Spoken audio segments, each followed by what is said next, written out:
Les 3 questions posées portent sur la façon dont une personne peut faire face à un mur insurmontable dans sa vie, en fonction de son niveau de conscientisation et de ses lectures. Dans la première question, il s'agit d'une personne qui vient de découvrir la pensée positive et qui a lu plusieurs livres à ce sujet. La réponse suggère que cette personne doit continuer à avancer malgré l'apparente difficulté. Dans la deuxième question, il s'agit d'une personne qui a lu des livres ésotériques et qui assiste à des conférences. La réponse indique que cette personne devrait continuer à chercher des réponses dans ses lectures et ses conférences. Enfin, la troisième question porte sur une personne qui a lu des livres de spiritualité plus avancés et qui se retrouve confrontée à un mur insurmontable. La réponse suggère que cette personne doit comprendre que le mur n'est peut-être pas réel et chercher à surmonter ses propres limitations. Finalement, les réponses soulignent l'importance de la perception et de la positivité pour faire face aux obstacles. Le sujet évoque la question de ce qu'une personne doit faire lorsqu'elle fait face à un mur insurmontable. Selon lui, il est important de ne pas être impatient et de prendre le temps nécessaire pour trouver une solution. Pour les personnes qui lisent des livres de positivistes ou d'autres auteurs, il leur conseille de chercher des personnes qui peuvent répondre à leurs questions plutôt que d'attendre que toutes les réponses soient dans les livres. Il souligne l'importance de la communication avec d'autres individus et du dialogue pour surmonter les obstacles. La personne explique également qu'il est inutile de chercher un maître ou un livre avec toutes les réponses, mais plutôt d'aller voir un film ou de rencontrer une personne qui peut donner des réponses plus adaptées à ses besoins. Lorsqu'on lui demande ce qu'il arrive à quelqu'un qui a atteint un niveau de développement avancé et rencontre un mur insurmontable, il répond de façon sarcastique en suggérant que la situation est ridicule et qu'il n'y a pas de mur insurmontable. Finalement, il suggère que la personne doit simplement exprimer ce qu'elle voit et laisser faire le mur, car il n'existe pas réellement. La principale crainte est que cette personne risque de se mettre à dos une multitude de hiérarchies. Elle devra traverser une phase initiatique qui n'est pas simplement une initiation solaire. Cette initiation solaire est comparable à allumer une allumette. Pour traverser cette phase, elle devra supporter certaines conditions et faire face à de nombreuses rencontres avec différentes hiérarchies. Sortir de la taverne, c'est perdre toutes ses pièces, mais sans s'en rendre compte. En quittant ce milieu, elle perdra ses amis de la taverne et se fera d'autres ennemis dans l'église. Les hiérarchies ne seront pas d'accord avec elle. L'idéal serait de pouvoir traverser sans se faire d'ennemis, mais ce n'est pas possible pour l'instant. Le monde de la mort est quelque chose d'utile pour nourrir et animer les gens, mais certains le perçoivent comme nuisible. La personne qui comprend cela peut maintenant se servir du monde de la mort au lieu de le fuir. En entrant dans le plan mental, on constate que la majorité des humains restent bloqués et deviennent hypermentaux. Cela crée un contexte qui n'affecte pas ceux qui atteignent le plan supramental. L'individu qui monte jusqu'au plan bouddhique peut mettre du cœur dans son intelligence et ne raisonne plus avec ceux restés bloqués dans le plan mental. En montant encore, il atteint le plan supramental et réalise que c'est une illusion stratifiée et intelligente, qui dépasse toutes les autres illusions jusqu'à présent connues. Cependant, il se rend compte qu'il y a encore des humains qui passeront au piège de cette illusion, ce qui l'empêche de tout dire. Il affirme que dire quelque chose ne servira à rien et qu'il vit dans un monde physique avec d'autres êtres humains. Il évoque les nombreuses prophéties et contacts spirituels dont il a eu connaissance, mais estime que les annoncer ne changeraient rien. Il explique que lorsqu'on évolue et traverse le monde de la mort, on accumule des expériences et des structures émotionnelles réincarnatoires. Ces expériences réincarnationnelles se greffent à nous et nous influencent, nous rappelant sans cesse les erreurs des autres êtres évolutifs. Il mentionne également que ces influences réincarnationnelles entravent notre capacité à exprimer notre véritable nature. Il porte un regard critique sur ceux qui prétendent être ce qu'ils ne sont pas, ce qui l'amène à ne pas vouloir le dire lui-même. Par conséquent, le contact avec lui reste brûlant et mutatoire, mais il souligne que le contact extracéleste est nécessaire pour s'exprimer. Le texte parle principalement de la fusion des mémoires incarnationnelles et de la souffrance qui peut en résulter. L'auteur explique que les mémoires incarnationnelles ont vécu des expériences similaires dans des vies antérieures et ne veulent pas tout recommencer. Il mentionne également l'intelligence supramentale qui peut entraîner des conséquences néfastes. L'être humain doit donc grimper à un niveau bouddhique pour être capable de communiquer efficacement. L'auteur mentionne l'importance de vérifier les claques, ce qui semble être une référence à l'évolution spirituelle. Il est ensuite mentionné qu'environ 1000 personnes ont fait leur corps de lumière depuis Ramtor, mais cela est contesté, car certaines personnes auraient fait leur corps de lumière plusieurs fois. Enfin, l'auteur explique que la création du corps de lumière est contrôlée et guidée par les Z-Control, ce qui peut donner l'impression que plusieurs personnes l'ont fait.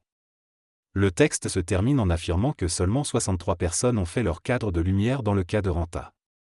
L'idée principale de ce texte est que le Nazaréen, considéré comme un pionnier et un défricheur, a laissé des traces dans les plans supraliminal, bouddhiques et divins.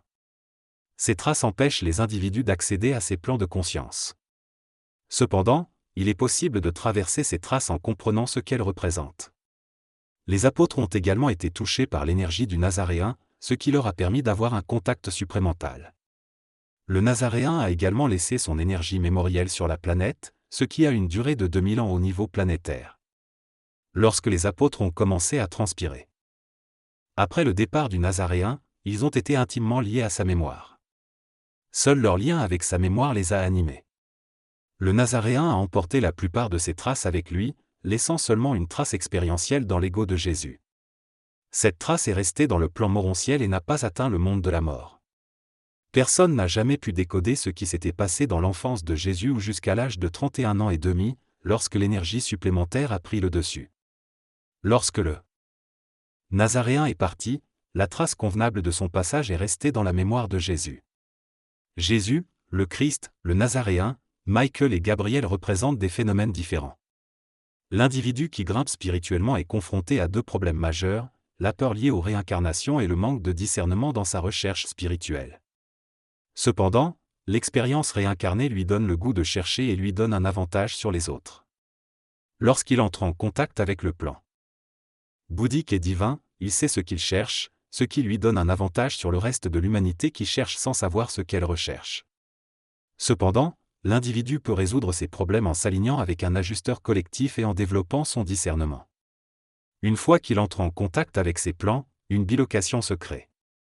La souffrance est un obstacle qui empêche le contact entre le monde extérieur et le monde intérieur de l'individu. Cela limite la capacité de l'être humain à utiliser pleinement son potentiel spirituel et à intégrer son expérience terrestre à une dimension supérieure. Il y a une séparation entre les deux et cela bloque totalement le contact. Certains individus peuvent détecter intuitivement s'ils deviendront des martyrs ou non, mais cela ne concerne pas tout le monde. Les martyrs sont ceux qui prennent conscience de leur souffrance et qui la nourrissent, cela alimente le monde de la mort et le ciel.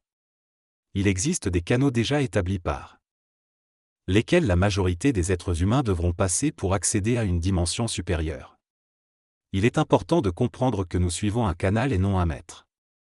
Boire l'eau de la source sans passer par le canal n'est pas bénéfique, la soif est la véritable drogue. La souffrance doit être acceptée et transcendée pour progresser spirituellement. Actuellement, il est difficile de prédire ce qui se passera dans les niveaux du bouddhisme ou du plan divin dans un avenir proche. Beaucoup de choses sont encore en cours et doivent être finalisées, notamment concernant l'alliance entre les forces célestes et les forces terrestres. Les égrégores divins ont gagné en puissance ces derniers 2000 ans, ce qui rend plus difficile l'évolution des énergies spirituelles et bouddhiques. De plus, de nombreuses prophéties existent, ce qui engendre un certain nombre de charlatans et complique l'arrivée d'une entité originelle. La société actuelle est aussi différente de celle de l'Antiquité, ce qui rendrait difficile l'accueil d'un personnage comme Jésus de Nazareth. Il est donc nécessaire de restructurer et de s'adapter à ces nouveaux contextes. Lorsque l'humanité est en contact avec le niveau bouddhique, elle est capable de prendre patience et de raisonner avec la souffrance humaine, mais sans en souffrir. Au niveau du plan divin, l'individu a la faculté de transformer la matière et de changer les choses qui ne lui conviennent pas. Cependant, il y a des règles à respecter et des ruses à connaître pour éviter d'entraver son utilisation. Actuellement, beaucoup de choses sont plus difficiles que par le passé, car la croyance en l'évolution et en un avenir meilleur a diminué. Cela entraîne des changements importants dans les phénomènes en cours. L'idée principale de ce texte est que conscientiser le monde astral permet aux individus de développer leur conscience et de devenir des vecteurs de transformation. En prenant conscience du monde de la mort, les individus souffrés peuvent servir à détruire les formes existantes pour les renouveler. Ce processus peut engendrer une souffrance mentale profonde, mais il est nécessaire pour éveiller la conscience et entrer en contact avec son ajusteur de pensée. Une fois ce contact établi, l'individu peut travailler avec d'autres pour informer et transformer l'astral, tout en raisonnant la souffrance humaine. Néanmoins, il est souligné que lorsque l'individu ne parvient pas à changer son propre contexte d'évolution, il ne peut pas non plus changer celui des autres. L'individu ne change pas en raison de la cause qui le limite. Lorsqu'il entre en contact avec le plan bouddhique, il peut transformer certaines structures de l'humain et apporter un ajusteur de pensée sans souffrance. Il peut également aider à la conscientisation du plan astral en atténuant la souffrance associée. Cependant, ces concepts ne s'appliquent pas à tous et il est décourageant d'essayer d'interpréter chaque individu. Les bébites ou dinosaures. Des obstacles qui empêchent l'homme d'être lui-même, mais il existe des moyens de les détecter. Dans cette discussion, l'interlocuteur explique qu'il n'a rien contre le fait que l'autre personne soit riche, mais il affirme qu'il sera lui-même riche. Il soutient qu'il existe de nombreux phénomènes parallèles à l'homme dans l'univers, qui sont plus énergétiques que lui et ont un contrôle plus important sur la conscience planétaire. Il indique que ces phénomènes bénéficient immédiatement de l'énergie que l'homme ramasse. Il explique également que l'énergie n'est pas stockée chez l'homme, mais peut être transférée ailleurs, dans d'autres galaxies par exemple. Il conseille à celui qui cherche à sauver son énergie de se conscientiser et d'être conscient des énergies auxquelles il se connecte. Il mentionne aussi la présence des extraterrestres. Finalement, il évoque le rôle de l'ajusteur de pensée de l'homme pour contrôler la sortie d'énergie vers ces phénomènes parallèles.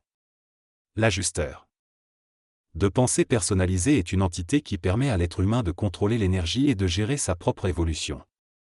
Lorsqu'il est personnalisé, l'ajusteur de pensée est intimement lié à l'individu et connaît sa personnalité et son évolution mieux que personne. Il peut empêcher l'énergie de sortir du corps lorsque cela est nécessaire, préserver le corps et accumuler suffisamment d'énergie pour progresser spirituellement. L'ajusteur de pensée est un phénomène mathématique et mécanique, mais lorsqu'un être humain devient suffisamment conscient de son plan de vie, il peut contrôler cet ajusteur et utiliser ses capacités pour se connecter à l'information dont il a besoin et gérer les influences extérieures. Les extraterrestres sont également intéressés par l'homme car sans lui, ils ne peuvent pas accéder au plan supérieur de l'univers. L'homme est donc la solution pour que les extraterrestres puissent bénéficier de cette technologie avancée et apprendre de nous. L'homme a un rôle créatif et les extraterrestres sont des exprimateurs, ils mettent en application les idées que l'homme imagine. Le tir d'énergie supplémentaire ne donne pas automatiquement une conscience supplémentaire. Un être construit d'énergie supramentale n'a pas nécessairement conscience de ce qu'il est. Pour s'abreuver au plan supramental, il doit trouver un plan désintoxiqué par un autre être. Un exemple est donné avec l'eau intoxiquée que l'on boit, puis élimine le poison pour ensuite la donner à quelqu'un d'autre. Un extraterrestre dans le plan planétaire peut recevoir la valeur de ce qu'il est lorsqu'il se présente devant l'homme. Cependant, lorsqu'il quitte le contexte humain, il oublie ce qu'il est. Il peut revenir voir l'homme grâce à un canal qui le relie à lui. Mais il doit traverser un immense nuage de souffrance et d'évolution expérientielle de l'homme, appelé le monde de la mort. Lorsqu'il arrive devant l'homme, il peut recevoir la valeur de ce qu'il est, mais l'homme doit lui retourner une valeur juste et ajustée. Si l'extraterrestre se met à genoux devant l'homme, cela crée un déséquilibre où l'extraterrestre peut développer un ego et revenir régulièrement. L'extraterrestre peut alors émissionner l'humain en prétendant être son créateur. Lorsqu'un être humain solide rencontre un extraterrestre, il lui retourne une valeur appropriée et l'extraterrestre sait qu'il doit passer par l'homme pour se libérer. Il y a des exemples d'extraterrestres rencontrant des humains forts, mais les noms ne sont pas mentionnés. L'individu parle de différentes personnes qui ont eu des contacts avec des extraterrestres, comme Abraham, Moïse, Élie, le Nazaréen, Lazare, le comte de Saint-Germain et Thomas Paine. Il mentionne également des individus actuels aux États-Unis et en Union soviétique qui ont eu des contacts avec des extraterrestres et qui ont été capables de les comprendre et de leur retourner une valeur appropriée. Il explique que certaines personnes ont un orgueil ajusté qui leur permet de supporter et de comprendre le phénomène extraterrestre, contrairement à la plupart des gens dont l'ego est trop faible pour ne pas succomber à leur influence. Il affirme que les extraterrestres peuvent voyager plus vite que la vitesse de la lumière et que cette limite ne s'applique qu'au contexte planétaire.